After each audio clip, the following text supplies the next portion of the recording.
Juízes, capítulo 19. Nunca tal se fez, nem se viu desde o dia em que os filhos de Israel subiram da terra do Egito até o dia de hoje. Ponderai nisso, considerai e falai. Versículo 30.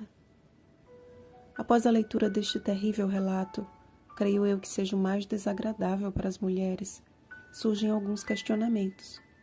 Como pode uma história tão horrível estar nas páginas da Bíblia Sagrada? Deus não poderia ter apenas citado que Israel cometeu muitas maldades e pronto. Precisava contar os detalhes. É que são nos detalhes que percebemos os pecados que levaram o povo a uma apostasia sem limites.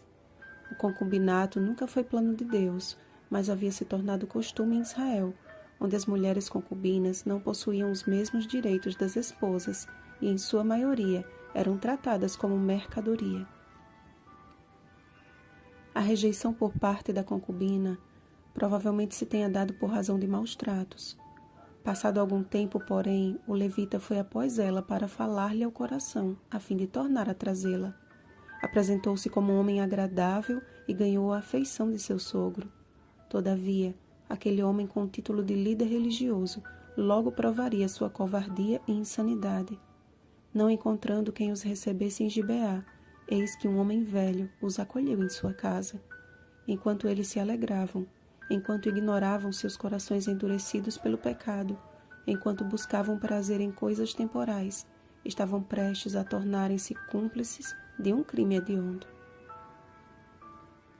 A casa do homem velho foi cercada por filhos de Belial, que insistiam para que o homem lhes entregasse o levita, a fim de que pudessem abusar dele. Juízes 19 não nos faz lembrar de Gênesis 19? Da mesma forma que Ló chegou a oferecer suas filhas virgens para aplacar a fúria dos sodomitas, aquele homem ofereceu sua filha virgem e a concubina do levita para que delas abusassem. Por razões que não conhecemos, apenas a concubina foi lançada à mão daqueles monstros, sofrendo um estupro sem precedentes. Creio que este seja o crime mais temido por toda mulher. Agora imaginem ser entregue pelo próprio marido para sofrer tamanha maldade. Pior ainda, sendo seu marido um sacerdote, um líder religioso. Este episódio é uma prova inequívoca do que o homem sem Deus é capaz de fazer. No caso de Ló, suas filhas foram poupadas e os anjos os conduziram em segurança para fora daquela cidade perversa. E por que a pobre da concubina não foi poupada também? Não sei, amados. Só sei de uma coisa. Ela não foi a única vítima da perversidade de Israel. A sua triste morte ilustra a situação do ser humano longe do Criador, pior do que um animal. O esquartejamento da concubina também é um registro que reflete esse cenário. Nunca tal se fez, nem se viu desde os dias em que os filhos de Israel subiram da terra do Egito até o dia de hoje. Ponderai nisso, considerai e falai. 3 ações diretas que deveriam abrir os olhos de Israel para o grande horror em que estavam vivendo. A condição espiritual de Israel tornou-se deplorável, mas por pior que fossem suas atitudes, até então, nada se comparava com aquela brutal covardia. E ainda mais covarde foi a atitude do levita, que foi conivente com aquele crime a fim de salvar sua própria vida.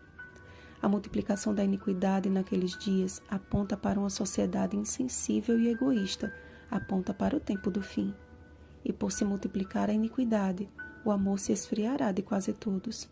Mateus capítulo 24, versículo 12. Certamente aquela concubina gritou por socorro. Hoje, podemos ouvir gritos de socorro da parede ao lado de nossa casa, da mesa de um colega de trabalho, dos corredores da escola. Ao nosso redor, eis o cenário da dor. Não permita que o seu coração se torne insensível às necessidades de seus semelhantes, mas que, como os anjos que livraram Ló e suas filhas, sejamos instrumentos de Deus, levando o Evangelho de Cristo e a esperança de sua breve volta a um mundo que está em contagem regressiva.